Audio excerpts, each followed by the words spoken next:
શું તમે જાણો છો અઠવાડિયામાં કેટલી વાર દાઢી કરવી જોઈએ? વિડીયો શરૂ કરતા પહેલાં જો તમને અમારો વિડીયો ગમે તો વિડીયોને શેર કરવાનું ભૂલતા નહીં. આજના સમયમાં દાઢી વધારવાનો ટ્રેન્ડ ચાલી રહ્યો છે. દાઢી ઘણા બધા લોકોના ફેસ પર પ્રોપર સૂટ થતી હોય છે, પરંતુ દાઢી કરવાની બાબતને લઈને અનેક લોકોના મનમાં પ્રશ્ન થતા હોય છે.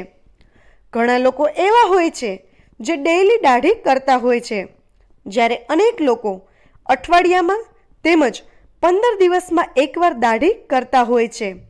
આમ વાત કરવામાં આવે તો ઘણા બધા લોકો એવા હોય છે જેમને દાઢી વધારવાનો તો શોખ હોય છે, પરંતુ દરેક લોકોના ફેસ પર વધેલી દાઢી સારી લાગતી નથી. એવામાં અનેક લોકોને પ્રશ્ન થતો હોય છે કે દાઢી કરવી જરૂરી છે? શું દરરોજ દાઢી કરવી જરૂરી છે? દાઢી કરવામાં ન આવે તો સ્કિન પર કોઈ સાઈડ ઇફેક્ટ્સ થાય? તમારા મનમાં પણ દાઢીને લઈને કોઈ પ્રશ્ન થાય છે? તો જાણો અહીં દરેકના જવાબ. આ પ્રશ્નોનો જવાબ છે હા. દાઢી કરવાથી સ્કિનમાં જામેલી ગંદકી સાફ થાય છે. આ સાથે સ્કિનને અંદરથી ખોલવાનું કામ કરે છે. દાઢી કરવાથી સ્કિન પોર્સ અંદરથી ખુલે છે અને પછી એકને તેમજ પિમ્પલ્સ જેવી સમસ્યાઓથી તમને બચાવે છે.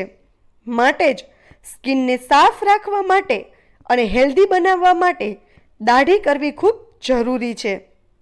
દાઢી દરરોજ કરવી જોઈએ? દરરોજ દાઢી કરવી જરૂરી નથી. સવારમાં તમે ત્વચા પર બ્લેડ ફેરવો છો તો નુકસાન થઈ શકે છે. આ કારણે સ્કિન ડ્રાય અને ડિહાઇડ્રેટ થઈ શકે છે. આ સિવાય તમે દરરોજ શેવિંગ કરો છો તો ખંજવાળ અને બળતરા જેવી સમસ્યા થઈ શકે છે. આ માટે કોઈ પણ વ્યક્તિએ દરરોજ દાઢી કરવી જોઈએ નહીં. જાણો અઠવાડિયામાં કેટલી વાર શેવિંગ કરવું જોઈએ? અઠવાડિયામાં ઓછામાં ઓછું 3 વાર શેવિંગ કરવાની આદત પાડવી જોઈએ.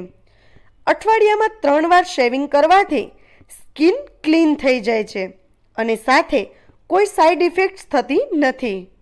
અઠવાડિયામાં 3 વાર શેવિંગ કરવાથી સ્કિન હેલ્ધી અને ફેસ ચમકીલો બને છે. આમ તમે બહુ લોંગ ટાઈમે દાઢી કરો છો તો તમારે સાવધાન થવાની જરૂર છે. શેવિંગ સમય પર કરતા નથી તો સ્કિનમાં રેશિસ, ખંજવાળથી લઈને બીજી અનેક પ્રકારની સમસ્યાઓ થઈ શકે છે.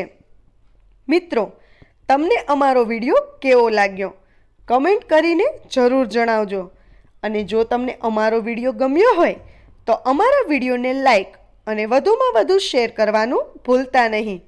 વિડીયો જોવા માટે ધન્યવાદ.